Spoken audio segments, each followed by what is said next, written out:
Hey folks, this is Nicole Telkes of the Wildflower School of Botanical Medicine, and this is my series Materia, Medica Mondays, where we explore different plant allies and how you might form closer relationships to them, both medicinally, edibly, and spiritually.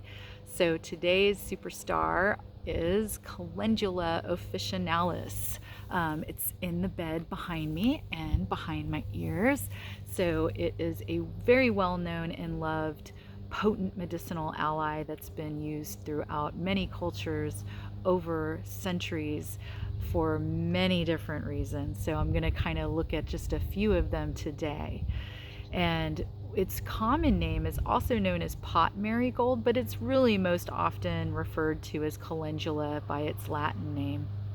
And it's in this family called the Aster family or Asteraceae family, same family as our well-known ragweed, which can be somewhat something to worry about if you have allergies. So if you do, you might want to test this plant beforehand if you have allergies to something like ragweed, but otherwise it's pretty much generally recognized as safe and very effective. So it is a European annual plant, and you can plant it at any time of year, but in different bioregions it'll get really happy at different times of the year, and then once it gets past its season it will die, and you collect the seed heads and you sprinkle them. And just as testament of how prolific they are, I gathered one flower and spread it in the bed behind me, and I've had a full bed of calendula all season long, and I've been gathering from this bed for about 2 months. And so that is another example of, don't worry about harvesting the flowers. By harvesting some of the flowers in your bed, you're going to encourage more flowers to be created because it wants to reproduce. So I've had this happy little bed going for quite a while. I'm going to have a lot of seeds to work with, and maybe I'll have a bed that's twice as big or even bigger the next year. So depends on where I'm at. But as far as usefulness, this plant is something that you can utilize in so many different ways, but one of the most well known about is as a vulnerary or wound healer. So this plant is employed both topically and internally to heal wounds. It is antimicrobial, so it's going to kill certain pathogenic bacteria and other funguses, things like that. So antifungal, antibacterial, antimicrobial.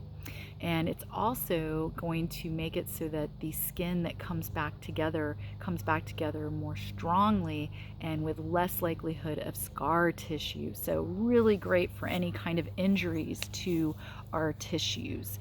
So this is something you can consider for both internal and external. So let's say you've had surgery or you have ulcerations in the gut.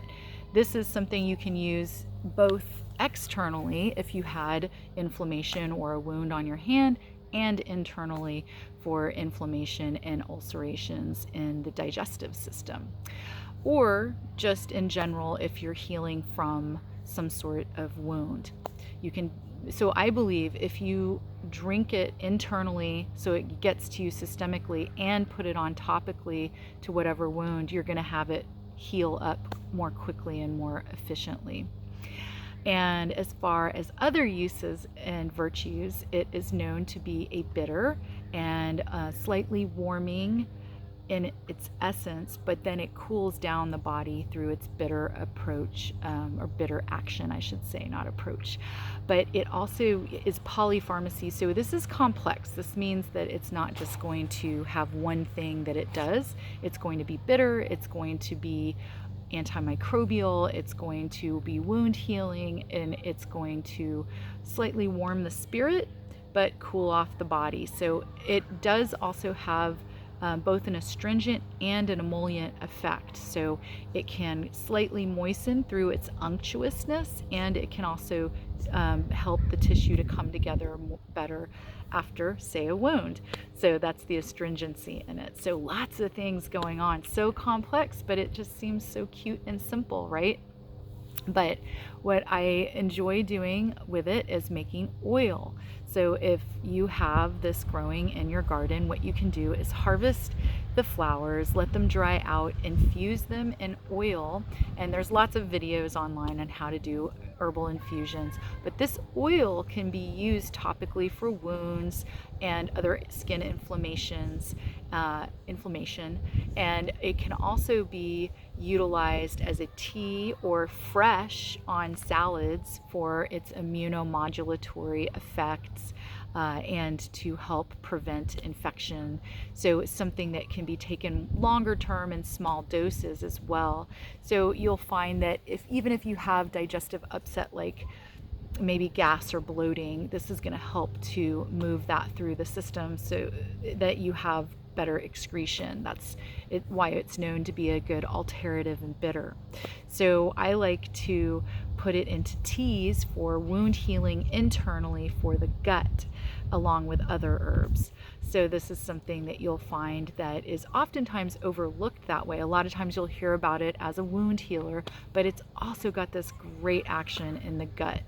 So I also think about it when I think of children, because it's so bright and happy and it just pops up all over the place. So I like to make it into remedies for babies and children. I've done diaper rash cream. I've done powders for different types of rashes on the skin, and it just seems to really calm everything down, as well as a steam. So it's something you can stand over, and if you have any wounds to the genitals, it can help come up and heal it in steam. So dried fresh oil, tincture, flower essence, that's another way that I love using this plant. Is if you feel a little doom and gloom or kind of cloudy inside, this is a really nice flower essence that you can take to kind of brighten the spirit. Its energetics, it's complicated to me because I kind of disagree with the way its energetics are thought of, because of what I've seen people, how they felt when they've taken it. So I see it as a warming and a slightly both oily and drying plant.